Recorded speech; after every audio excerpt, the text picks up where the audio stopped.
Assalamu alaikum warahmatullahi wabarakatuh, everyone. I'm Aisha Rosalie and I'm joined with Reem. Reem, you became Muslim a month ago during genocide that's going on in Gaza. How you discovered Islam, how you're going on your journey, and also why it is that you support the people of Palestine. Thank you so much for having me here. That before you became Muslim,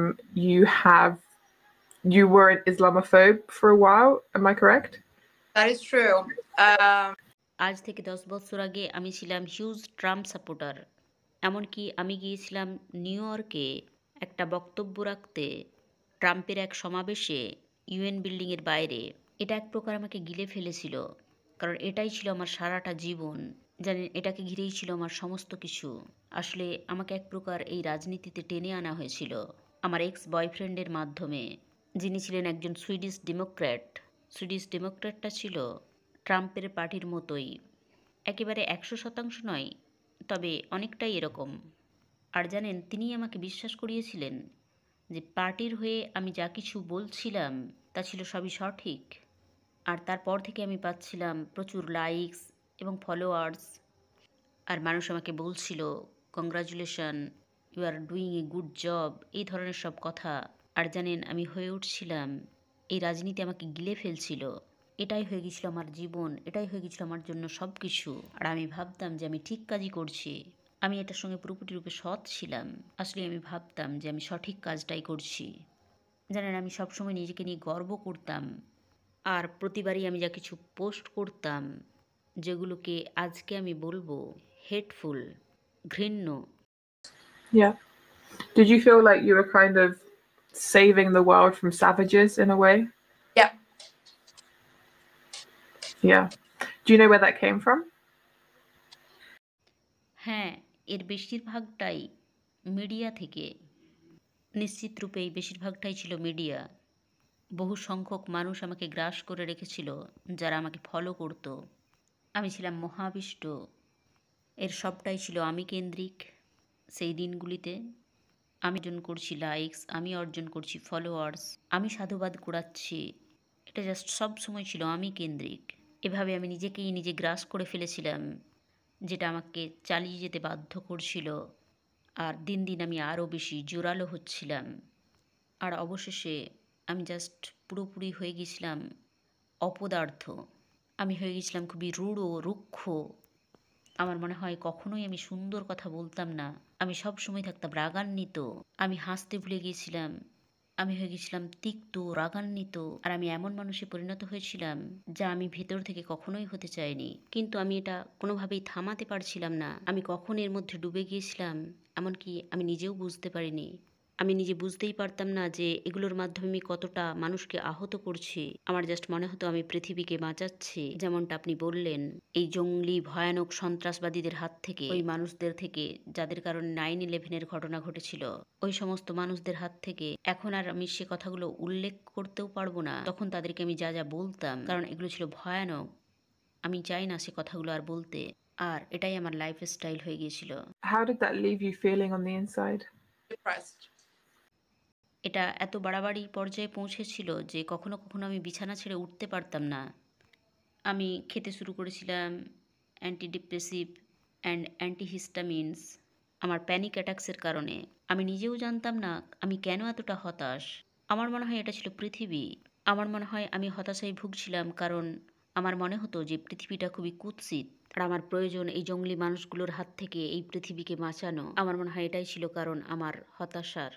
আর তারপর কিছু একটা ঘটেছিল, আমার page shutdown হয়ে গিয়েছিল। এমনকি আমি কখনোই বুঝতে পারিনি যে এটা কেন হয়েছিল। আমার মনে হয় কিছু ভয়ানক মানুষের সাক্ষাৎ আমি এখানে পেয়েছিলাম, আর তাই এটা বন্ধ করে দিয়েছিলাম। আর আমি ভাবতে শুরু করলাম যে এটার পিছনে কি কারণ আছে, যার কারণে আমাকে শাটডাউন করতে হলো।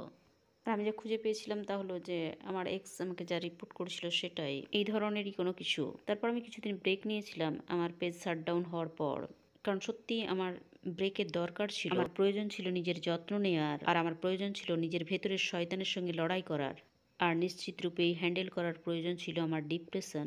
তো আমি এই বোর্ড থেকে নিজেকে কয়েক সপ্তাহের জন্য সরিয়ে রেখেছিলাম, একটু রেস্ট নেওয়ার জন্য বা নিজের ট্রিটমেন্ট করার জন্য। তো যখন আমি এই বিরতিতে ছিলাম, তখন আমি পড়াশোনা শুরু করলাম। আমি পড়তে শুরু করলাম রাজনীতির ইতিহাস। আমি পড়তে শুরু করলাম ওই সমস্ত দিকের হিস্ট্রি যার বিরুদ্ধে আমি ছিলাম। আর যতই আমি পড়তে লাগলাম, ধীরে ধীরে আমার কাছে সব কিছু পরিষ্কার হতে লাগলো। আর এ সময় আমি প্রয়োজন বোধ করছিলাম কারোর সঙ্গে কথা বলার, কোনো সাইকিয়াট্রিস্টের সঙ্গে নয়। আসলেই আমি চাইছিলাম মধ্য এশিয়ার কোনো মানুষের সঙ্গে কথা বলতে, কারণ এটা ছিল পুরোপুরি পূর্ব আর পশ্চিমের লড়াই। মানুষের সঙ্গে মানুষের লড়াই ছিল না, ছিল পূর্ব আর পশ্চিমের লড়াই। জাস্ট আপনি কোন দিকে আছেন। তারপরে আমার একজনের সঙ্গে বন্ধুত্ব হলো, সেই জঙ্গলিদের মধ্যে একজনের সঙ্গে, অর্থাৎ মধ্য এশীয় মুসলিমের সঙ্গে। Yes. তিনি আক্ষরিক অর্থে আমাকে সব কিছুই জানালেন ইসলামের ব্যাপারে। আর তিনি আমাকে বলেছিলেন, আপনি কোরআন পড়া শুরু করুন। আমি তো পারিনি, কারণ তখনও আমি বিশ্বাস করতাম এটা শয়তানদের গ্রন্থ। আমি তখন এখানেই আটকে ছিলাম, কিন্তু এটা সত্য ছিল না। এটা তাই যা আসলে মিডিয়া আপনাকে দেখিয়েছে। এটা আপনার নিজে নিজে পড়ে দেখা উচিত। তিনি আমাকে বলেছিলেন, এটাকে আপনি কোনো বই হিসাবে পড়বেন না, আপনি এটাকে কোরআন হিসাবে পড়ে দেখুন।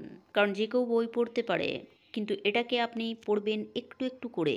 জাস্ট ছোট্ট একটা সূরা পড়ুন আর বোঝার চেষ্টা করুন এই সূরার মধ্যে কি বলা হয়েছে, এটার অ্যাকচুয়াল অর্থ কী, আমি ঠিক কী পড়লাম। কারণ এগুলো শুধুমাত্র আপনি কয়েকটা শব্দ পড়লেন তা নয়, আপনি বোঝার চেষ্টা করুন এই ওয়ার্ডগুলোর পিছনে কি আছে। আর এটা পড়তে শুরু করার আগেই আমি উপলব্ধি করেছিলাম তিনি কি বলতে চেয়েছেন। শব্দগুলো পড়ুন এ কথা বলার মাধ্যমে, কারণ এই ওয়ার্ডগুলোরই ভুল ব্যাখ্যা করতাম আমরা, যেমনটা ওয়েস্টার্ন মিডিয়া আমাদের শিখিয়েছিল। আর এই উপলব্ধি আমাকে আরও হতাশ করল, কারণ আমি জেগে উঠতে শুরু করেছিলাম আর উপলব্ধি করতে পারছিলাম কিভাবে কত মানুষের জীবন আমি ড্যামেজ করেছি আমার এই পথে। তো আমি ব্রেক নিলাম রাজনীতি থেকে, সব কিছু থেকে। এই 4-5 বছর ধরে যে রাজনীতি আমি করছিলাম তার থেকে। আর তারপর থেকে এই 5 বছর ধরে আমি পড়াশোনা চালিয়ে যাচ্ছি। মূলত সব কিছুই, শুধুমাত্র ইসলাম নয়, বরং এটাকে ঘিরে সমস্ত কিছুই, এমনকি পৃথিবীর রাজনৈতিক পরিস্থিতি। আমি পড়তে শুরু করেছিলাম পলিটিক্যাল সায়েন্স, আরও পড়ছিলাম পলিটিক্যাল হিস্ট্রি। আর এখানে ছিল বহু বিষয় যা কখনোই কেউ আমাকে বলেনি।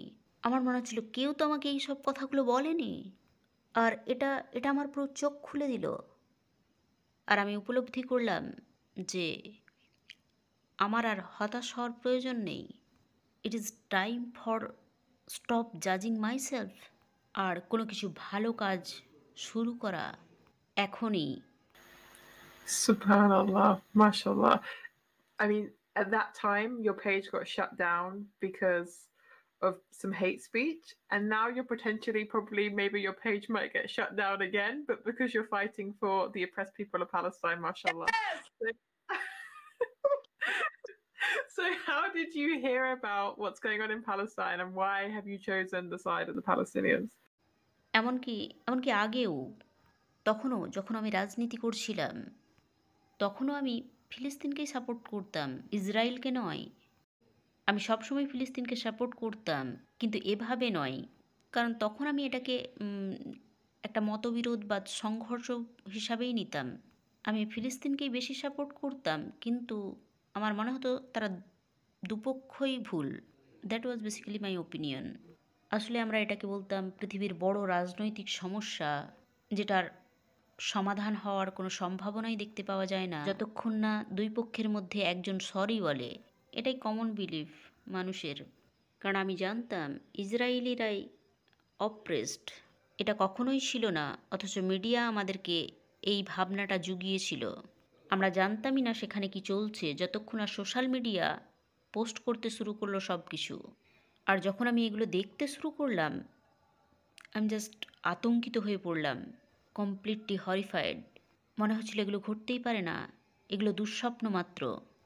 আবারও কোনো পক্ষ নেওয়ার আগে, আসলে আমি আমার বিগত জীবনের ভুল থেকে শিখেছিলাম, তাই কারো পক্ষ নেওয়ার আগে আমি আবারও পড়াশোনা শুরু করলাম।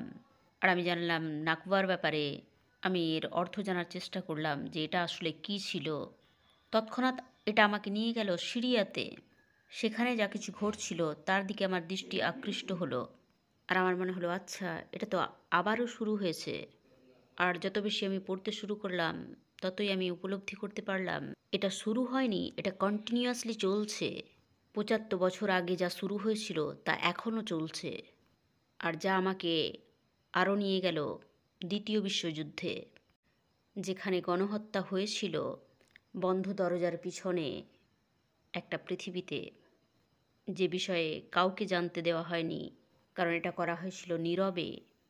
আর এখন এটা করা হচ্ছে খোলাখুলিভাবে, আর তাই সারা পৃথিবী এটা দেখতে পাচ্ছে, কিন্তু তা সত্ত্বেও গোটা পৃথিবী নীরব। আর আমি প্রশ্ন করতে শুরু করলাম, কিভাবে আমরা চুপ থাকতে পারি, যেখানে বাচ্চাদের হত্যা করা হচ্ছে, তাদের অঙ্গ প্রত্যঙ্গ ছিন্ন বিচ্ছিন্ন হয়ে যাচ্ছে, তাদের বডি পার্টস ব্যাগে করে বহন করা হচ্ছে।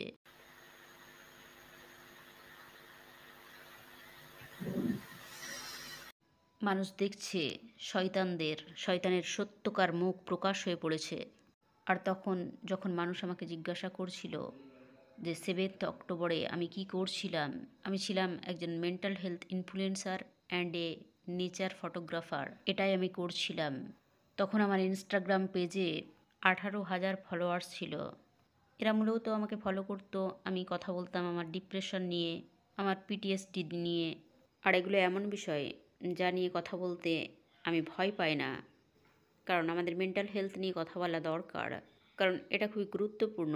বহু মানুষ সাফার করে মেন্টাল হেলথ নিয়ে। তো আরও একটা বিষয়ে নিয়ে যাই, আমি সিদ্ধান্ত নিলাম যে আমি তা বন্ধ করে দেবো, যে আমি করছি, কারণ ফিলিস্তিনের হয়ে কথা বলা আমার বেশি প্রয়োজন। তাই আমি ফিলিস্তিন নিয়ে পোস্ট করা শুরু করলাম, আর আমি হারাতে শুরু করলাম। আমি হারালাম আমার 10,000 ফলোয়ার্স যখন থেকে আমি ফিলিস্তিন নিয়ে পোস্ট করা শুরু করলাম। কিন্তু এটা এখনও আমার জন্য গুরুত্বপূর্ণ। তা সত্ত্বেও এটা আমার কাছে গুরুত্বপূর্ণ, যদিও ততটা গুরুত্বপূর্ণ নয় যখন আমি ট্রাম্প সাপোর্টার ছিলাম, তখন যতটা গুরুত্বপূর্ণ ছিল।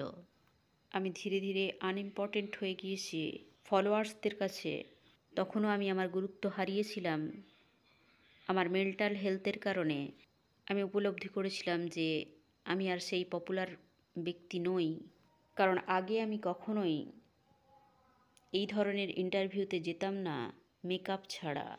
তখন আমি আক্ষরিক অর্থেই আয়নার সামনে দাঁড়িয়ে থাকতাম 4 ঘন্টা ধরে, শুধুমাত্র 4 মিনিটের একটা ভিডিও করার জন্য। Video. Wow, subhanallah. আর আজ আমি কোনো ধরনের মেকআপই করিনি। Allah, tabarakallah. MashaAllah. Because And you look amazing, mashallah. I know. No, That's the correct answer. I'm happy with who I am. এখন আমি জানি যে আমি কে। আমি তাই যেমনটা আমাকে সৃষ্টিকর্তা সৃষ্টি করেছেন, আমি কোনো কিছুই পরিবর্তন করতে চাই না। গড আমাকে এইভাবেই সৃষ্টি করেছেন, আর এটা নিয়ে আমার গর্ব করা উচিত। MashaAllah. And you're doing incredible work. I was so inspired when I saw your page. এটা শুধুমাত্র আমার বিষয় নয়, এটা হলো সেই বিষয় কোন মূল্যে আমরা নিজেদেরকে রিপ্রেজেন্ট করছি। আমাদেরকে এর জন্য মূল্য চোকাতে হচ্ছে। আমি দেখেছি সেই অ্যামেজিং হিরোদের, ফিলিস্তিনের মোয়াজ, আইসা, বিজ্জান, অনেক অনেক নায়ক, যেমন স্যাম গাজ্জা, সে নিজের এই নামটাই দিয়েছে। সেখানে তারা নিজেদের জীবনের ঝুঁকি নিয়ে কাজ করে চলেছে, যাতে করে আমাদের কাছে সত্যটা পৌঁছায়। এটা আমাকে করেছে বিনম্র একজন ব্যক্তি হিসাবে। That really humbles me. MashaAllah. So can you tell me about your shahada? About ভালোবাসা, এটাই আমাকে শেষ পর্যন্ত মুসলিম করেছে। আমি আমার জীবনে আগে কখনোই এমন ভালোবাসার মানুষ দেখিনি।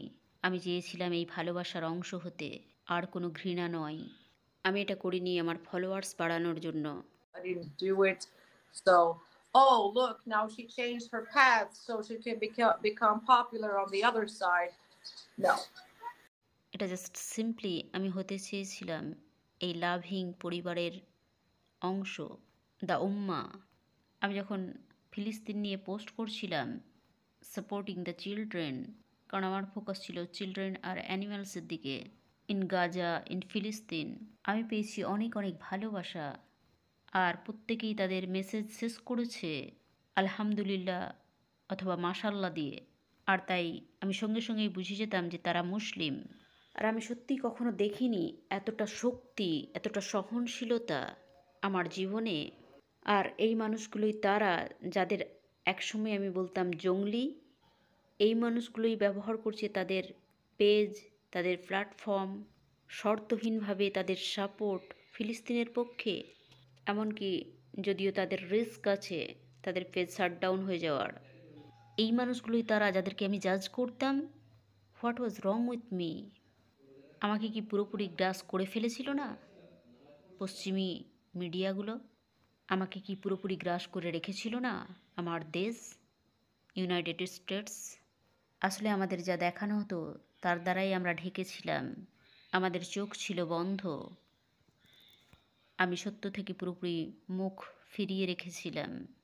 আর আমি অন্ধের মতো ঘৃণা করে যাচ্ছিলাম ওই মানুষগুলোকেই, যারা আমার প্রতি রেখেছিল অপার ভালোবাসা। তো আমি নিজেকেই প্রশ্ন করতে শুরু করলাম, কোথা থেকে আসে তাদের এত ভালোবাসা? তারা কি করে এতটা লাভিং? আর আমি উপলব্ধি করলাম এর নিগূঢ় সত্য। Why do you think it is? Why do you think that Muslims are so loving? আমি মনে করি আমরা মুসলিমরা আর সো লাভিং, কারণ আমরা এই ভালোবাসা পেয়েছি আল্লাহর কাছ থেকে। আল্লাহই হলেন ভালোবাসার উৎস, ইসলামের ভালোবাসার উৎস। SubhanAllah, Allahu Akbar. তো যেমনটা আমি আগেই বলেছি যে আমি ডিপ্রেশনে ভুগছিলাম, আর এই কারণে আমি হসপিটালে ভর্তি ছিলাম। সে সময় আমি একজন খুবই খুবই বিশেষ ব্যক্তির সঙ্গে যোগাযোগ করতে পেরেছিলাম। ওনার নাম ডক্টর সুলেমান। উনি একজন কোরআনের অনুবাদক। আর তিনি আমার সঙ্গে যোগাযোগ করেছিলেন আর আমাকে জিজ্ঞাসা করেছিলেন যে আমি আমার শাহাদার ঘোষণা দিতে চাই কি না। আর জানেন, সেই পুরাতন আমি আমাকে ধাক্কা দিচ্ছিল। আর আমি বলছিলাম এটা তো পারফেক্টভাবে হতে হবে, আমাকে অবশ্যই মসজিদে যেতে হবে, আমাকে পরতে হবে স্পেশাল ক্লোথস, আর আমাকে অবশ্যই মেকআপ করতে হবে, আর সমস্ত সেটিং একেবারে পারফেক্ট হতে হবে, পারফেক্ট সাউন্ড হতে হবে, আমার থাকবে স্পেশাল ক্যামেরাম্যান, তবেই তো আমি আমার শাহাদার ঘোষণা দেব। এখন আমি কি করব? Now I'm doing the YouTube version of a Muslim. আমি সেদিনই আমার শাহাদার ঘোষণা দিয়েছিলাম। আমি তার সঙ্গে যোগাযোগ করলাম আর বললাম যে হ্যাঁ, আমি আমার শাহাদার ঘোষণা দিতে চাই। আমার মম ড্যাড আমার সঙ্গে ছিলেন। আর আমি সিদ্ধান্ত নিলাম যে আমার বড় পরিবারকে আমি আমন্ত্রণ জানাবো, যারা ছিল আমার বন্ধু অন ইনস্টাগ্রাম। আমি সিদ্ধান্ত নিয়েছিলাম আমি লাইভ শাহাদার ঘোষণা দেব। আর ওনার নাম আসলেই ছিল ফাদাল সুলেমান। তো তিনি আমার সঙ্গে ছিলেন অনলাইনে। আমি ছিলাম আমার হসপিটালের পোশাকে, আর আমি ছিলাম খুবই নার্ভাস। আমি বেশ কয়েকদিন শাওয়ার নিইনি, এমনকি আমার দাঁতটা পর্যন্ত ব্রাশ করতে পারিনি। আসলে আমার দাঁতের একটা অপারেশন হয়েছিল। এই সমস্ত কারণে আমার খুব খারাপ লাগছিল। আমি চাইছিলাম অ্যাটলিস্ট আমি একবার অন্ততপক্ষে শাওয়ার নিই। যদি এটা হয় আমার নবজন্ম, তো আমার তার আগে পবিত্র হওয়া দরকার। তো আমি গেলাম, শাওয়ার নিলাম, তারপর এলাম অনলাইন লাইভ। তো আমি ছিলাম আমার হসপিটালের পোশাকেই। আমি এটা কখনোই ভুলবো না। I look like a mess. I was so high on morphine. আমাকে 2টো করে ডোজ দেওয়া হতো মরফিনের, আর আমাকে মরফিন দেওয়া হয়েছিল এর 3 ঘন্টা আগেই। আর আমার মনে হচ্ছিল এই অবস্থায় কি আমি আমার শাহাদার ঘোষণা দিতে পারবো, যখন আমার বডিতে টক্সিন ঢোকানো হচ্ছে। I have drugs in my body. এ সময় পুরোপুরিরূপে আমার নিজের উপর নিয়ন্ত্রণ ছিল না। তারপর আমি উপলব্ধি করলাম যে আমার মস্তিষ্ক তো ভালো আছে, আমার কাছে সব কিছুই পরিষ্কার যে আমি কি করতে যাচ্ছি। আমি ড্রাগসের কারণে প্রভাবিত ছিলাম না, এটা শুধুমাত্র আমার যন্ত্রণা কমানোর জন্য দেয়া ছিল। আমার মাইন্ড পুরোপুরি পরিষ্কার ছিল। তো আমি সিদ্ধান্ত নিলাম অনলাইনে আমার শাহাদা দেওয়ার তার সঙ্গে। আর আমি খুবই ভয় পাচ্ছিলাম যে আমি ভুল উচ্চারণ করব কি না ইংরেজিতে, কারণ সাধারণত শাহাদাটা দেওয়া হয় আরবিতে। Yeah. আমি আমার হাত দুটো এভাবে আমার কোলের উপর রেখেছিলাম, আর আমার চোখ দুটো বন্ধ করে নিয়েছিলাম, আর আমি তাই রিপিট করছিলাম তিনি যা বলছিলেন। আর এটাই ছিল সেই মুহূর্ত যখন আমি পুরোপুরি ভুলে গিয়েছিলাম সব কিছু। আর এটাই ছিল সেই মুহূর্ত যখন আমি সত্যিকার অর্থে আমি নিজেকে মাপ করে দিয়েছিলাম। এটাই ছিল সেই মুহূর্ত যখন আমি আবারও নতুন করে জন্মেছিলাম। এটা ছিল সবচেয়ে শক্তিশালী ঘটনা আমার সারা জীবনে আমার সঙ্গে যা কিছু ঘটেছে তার মধ্যে। আর এটাই সেই মুহূর্ত যখন আমি আল্লাহর সঙ্গে সত্যিকার বন্ধনে আবদ্ধ হয়েছিলাম। আর এটাই ছিল সেই মুহূর্ত যখন আমি উপলব্ধি করতে পেরেছিলাম যে কতটা লাভিং ফেথ এই ইসলাম। I remember starting to cry in the end of the Shahada when first we did it in English and then we did it in Arabic. আর আমি খুব বেশি ফোকাস করছিলাম আরবি উচ্চারণের সময়। আমি চাইছিলাম প্রতিটা ওয়ার্ড সঠিকভাবে উচ্চারণ করতে। আমি চাইছিলাম মানুষ বুঝতে পারুক আমি যা বলছি। আমি আমার সর্বোত্তম প্রচেষ্টাটা করছিলাম। আর আমি আরও চাইছিলাম আল্লাহ বুঝুক আমি কি বলছি। আর অবশেষে আমি কাঁদতে শুরু করলাম। আমি চাইছিলাম না কাঁদতে, কিন্তু আমি নিজেকে ধরে রাখতে পারলাম না। আর অবশেষে যখন সব কিছু শেষ হলো, সবাই বলে উঠল, মাশাআল্লাহ, তোমার আরবি একেবারে সঠিক ছিল। I'm a Muslim now. MashaAllah. Oh my God, that's so amazing. Seriously. যদি 7 বছর আগে কেউ আমাকে কথা বলতো, তুমি একদিন শাহাদার ঘোষণা দেবে বিনা মেকআপে, হসপিটালের পোশাকে, আক্ষরিক অর্থেই শাহাদার ঘোষণা দিয়ে মুসলিম হবে লাইভ স্ট্রিমে, এমন একজন ব্যক্তির সঙ্গে যিনি কোরআনের অনুবাদ করেন, সম্ভবত তাকে বলতাম, আর ইউ ড্রাঙ্ক? এটা কখনোই আমার সঙ্গে ঘটবে না। জানেন, আমার ইচ্ছে করে দেখাতে আগে আমি কেমন ব্যক্তি ছিলাম। যদি আমি আপনাদের দেখাতে পারতাম, আমি ছিলাম খুবই অগভীর, বদ্ধ, হেটফুল পারসন। আসলে আমি কখনোই এরকমটা হতে চাইনি। আমার অন্তর থেকে কখনোই আমি এমনটা ছিলাম না। তাই যখন আমি জেগে উঠলাম, এখন যখন আমি জেগে উঠেছি, আমি খুবই খুশি।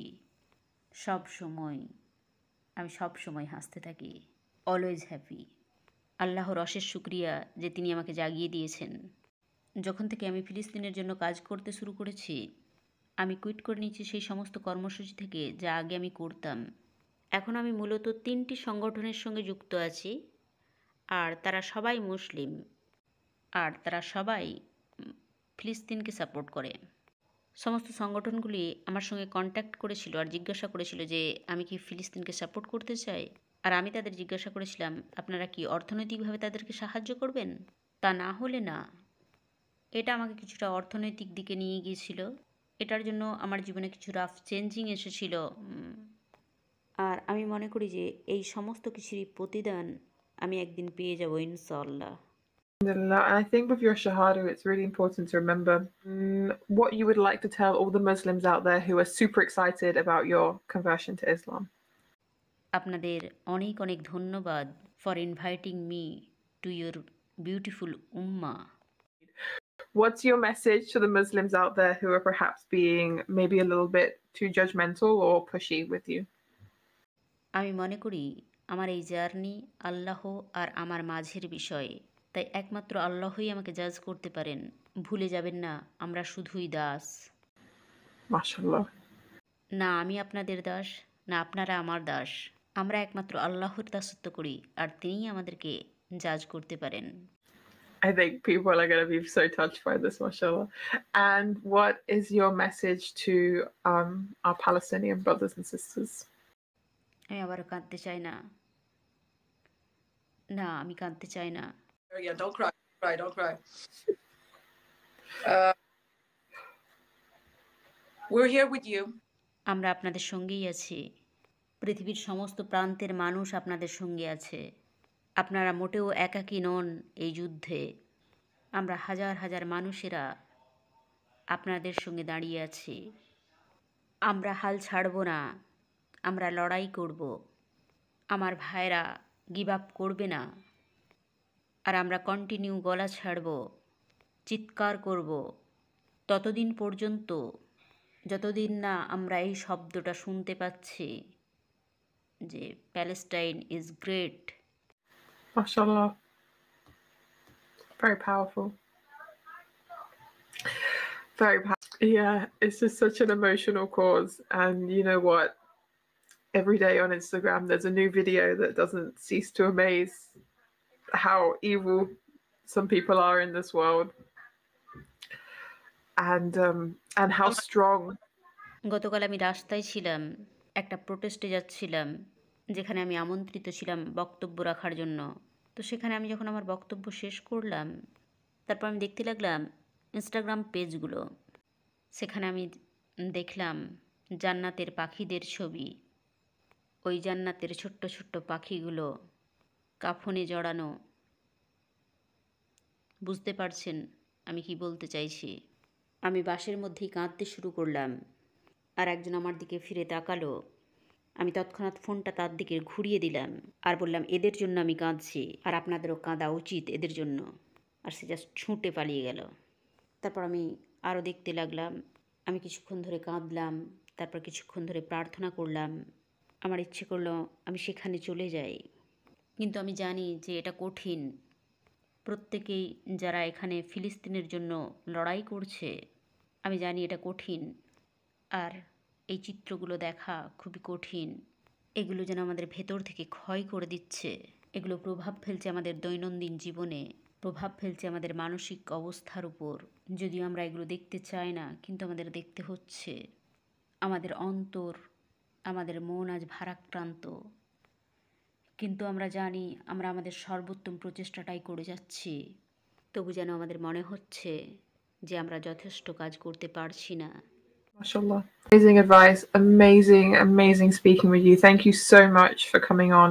Thank you guys for watching. Assalamu alaikum.